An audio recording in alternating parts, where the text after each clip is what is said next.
Lys Bédoin Cheikh Ousmane loo ñu mën a wax par rapport ak cette crise et ak même sax l'implication de l'armée israélienne. waaw li xew Syrie vraiment nga xam ne mën nga ne épuration ethnique la. depuis un bon bout de temps opposer les bédouins sunnites ak la communauté druze. Les bédouins sunnites appuyés par les forces gouvernementales du nouveau régime qui commandant Al-Shara di nekk ci bopp Syrie. Les Druzes appuyés par Israël l'entité sioniste mu nekk lu jaaxal nit ñi mais kuy topp développement wu conflit wu Syrie depuis guerre civile 2011 xam nga ni li xew nii c'est la suite logique des choses. lan mooy suite logique bi soo moytu nous risquons d'assister à la balkanisation de la Syrie. ñu ne balkanisation muy fragmenter la Syrie en petits états yoo xam ni bu ci nekk da nga hostile ci sa morom. li tax xam nga Syrie souvent dëkk yi xawma chance sax xawma malheur la mais dëkk yi nga xam ne dafa amoon ay dictateurs yu fa yàgg ay régime dictatorial wala régime dictatorial souvent day nekk réew yoo xam ni dafay bëri minorité ethnique yoo xam dañ nekk en conflit wala benn minorité régnante comme par exemple ñu ne la en Syrie les minorités alaouites ñoo nekkoon au pouvoir yore le régime depuis un bon bout de temps minorité yooyu nga xam ne jubóowuñu saa yu régime boobu waddee nga xam ne moo yoroon réew mi d'une main de fer am benn autorité boo xam ne dañ leen ragal soulèvement dañ koy ragal rébellé wu dañ koy ragal saa yu régime yooyu waddee rek ñun ñëpp dañuy fipp loolu moo nekk di am Syrie ba fu muy mujj ci balkanisation lay mujjee mooy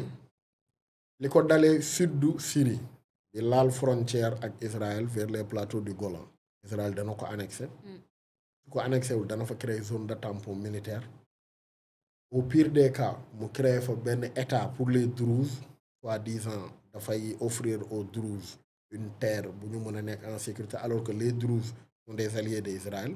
ban intérêt la Israël am na dans cette guerre danaa ci ñëw si allez-y. enjeu yi dafa bëri. enjeu géostratégique la enjeu sécuritaire la enjeu sax ci survie la. enjeu ethnique aussi. enjeu ethnique daf ci am. mais aussi capacité dissuasive daf ci am xam nga Israël li mu partagé frontière ak Syrie partagé wu ko ci benn réew ci pays arabe yi muy frontière yoo xam ne dafa névralgique ci Israël mooy les plateaux du Golan mooy li ñu lay wan ne. tu peux expliquer par là Cheikh Ousmane si les internautes disent. Syrie moo nekk nii. c'est en haut en rouge. Israël moo nekk nii. oui. lii mooy sud ouest Syrie. mooy plateau du Golan mooy lii la ñuy wax les plateaux du Golan. zone bi dafa rii ci li ñuy wax ndox. Israël dafa am problème mu ndox. ñoom ci xeex li nekk. Israël dafa am problème mu ndox. fii dañ lay wax ne la dafay renfermer ci seeni suuf ay réserve yu am solo ci li nga xam ne mooy maanaam réserve hydraulique. fii dafa bëri ndox moo tax terre bu fertile la souvent da ngay gis ay paysans dañ fay nekk di def façon agriculture bu nekk. Israël zone bii da ko intéresse mais zone bii dafa névralgique ci Israël parce que dafa nekk en hauteur. donc stratégie militaire pays arabes yi souvent bi ñuy guerre ak Israël dañ doon déparé soit vers le plateau du Golan wala vers le Sinaï égyptien ñaari zone yooyu mooy li gën a névralgique ci Israël. donc ñaar yëpp dafa def lu ñuy wax benn zone de tampon démilitarisée léegi depuis bi régime Bachar bi waddee ba tey Israël day annexé di dox di dem maam zone bi daf ko bëgg a démilitariser mooy du nangu benn ay groupe armé moo xam da nga ànd ak moom àndoog moom da nga wax jàmm nga bëggu paa nga armé wu ne fi. ok dañuy préserver ñoom seen intérêt. d'accord léegi nag pour am fii nii. Israël pare na ko accordé maanaam. ci contrôle une minorité bu nekk foofu mooy les Druzes c'est une minorité chiite boo xam ne ils sont très proches de Israël jubóowuñu ak les sunnites jubóowuñu ak mun nga ne maanaam le clergé chiite bi dépend ci Iran Israël lañ gën a jege. Israël minorité yi nekk fii daf leen di appuyer xam nga boo amee ay petits états yoo xam ni dañ sa ay alliés lañ. mun nga ne Israël mi ngi théoriser un peu wala mi ngi appliquer loolu ñu yàgg théoriser mooy la grand Israël parce que loo ci mënti dégg Israël bi nga xam ne moom la penseur yi ñoom Théodore Herzl théoriser woon du état bii nii lay wax ne la état bu mag la mu nekk entre le Nil ak l'Euphrate ñaari cours d'eau yu am solo parce que ñun fi ñu défi yëpp ndox daf ci joué Israël dafa am défi ndox dëgg loolu enjeu bu stratégique la ci moom te Syrie dafa riche ci côté boobu léegi Syrie ba fi muy mujjee fi mu toll nii mooy Israël day récupérer lii ba buntu Damas le nord zone bi majorité kurde la Turquie day créer zone de tampon moom it pour éviter état kurde boo xam ne daf ko hostile nekk à sa porte zone bi fii nii mooy ouest bi nii c'est contrôlé par les alaouites maanaam affilié à l'Iran mooy attaqué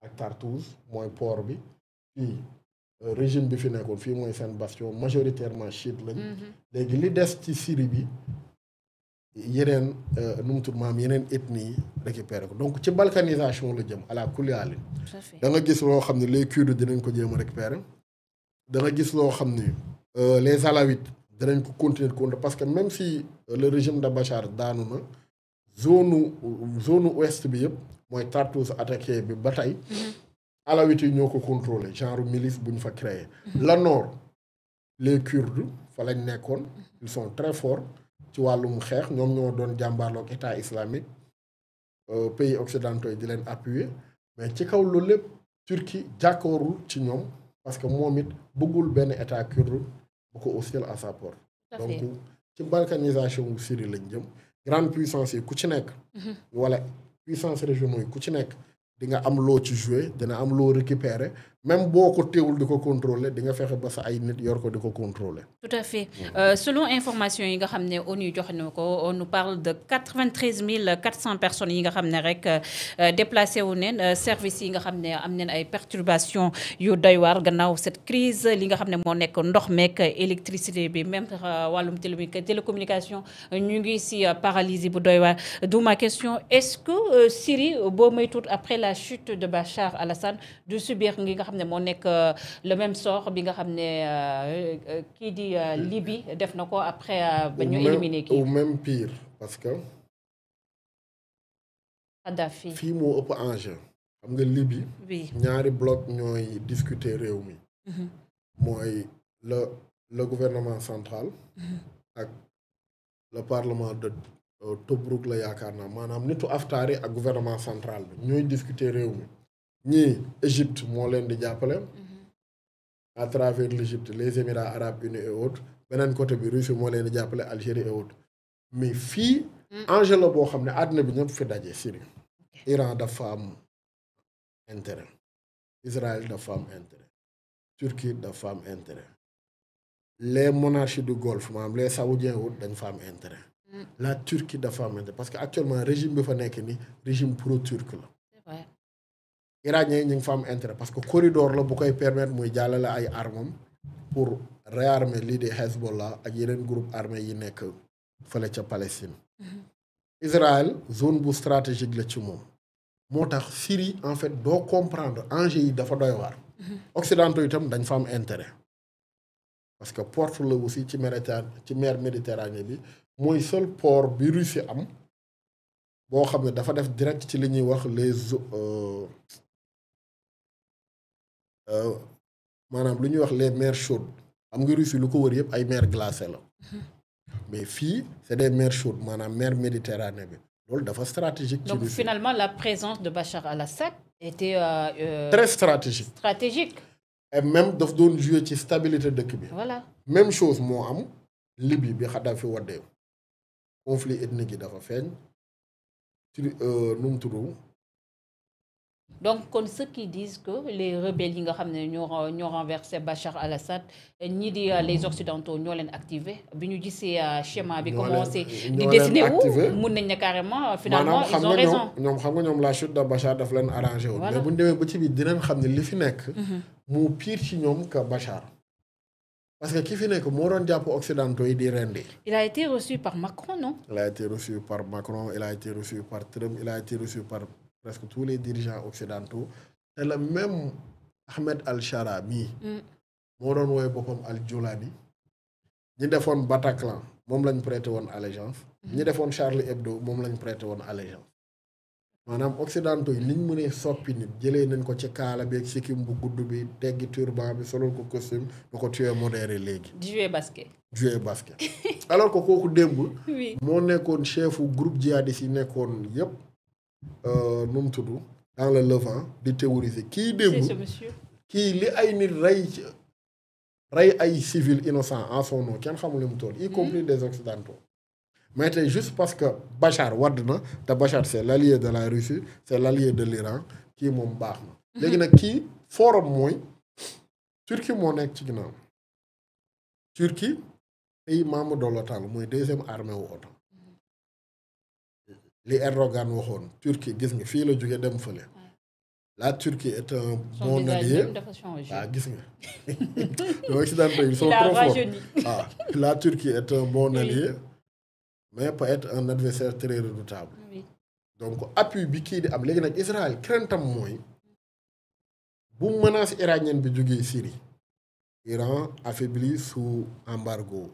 Iran avec peu de moyens. Régime bi fay toog a gën a hostile avec plus de moyens. Régime bi nga xam ne c'est des sunnites très radicaux. Derrière il y aura la Turquie deuxième armée de l'OTAN. Capacité économique bu extraordinaire. loolu ça fait peur à Israël.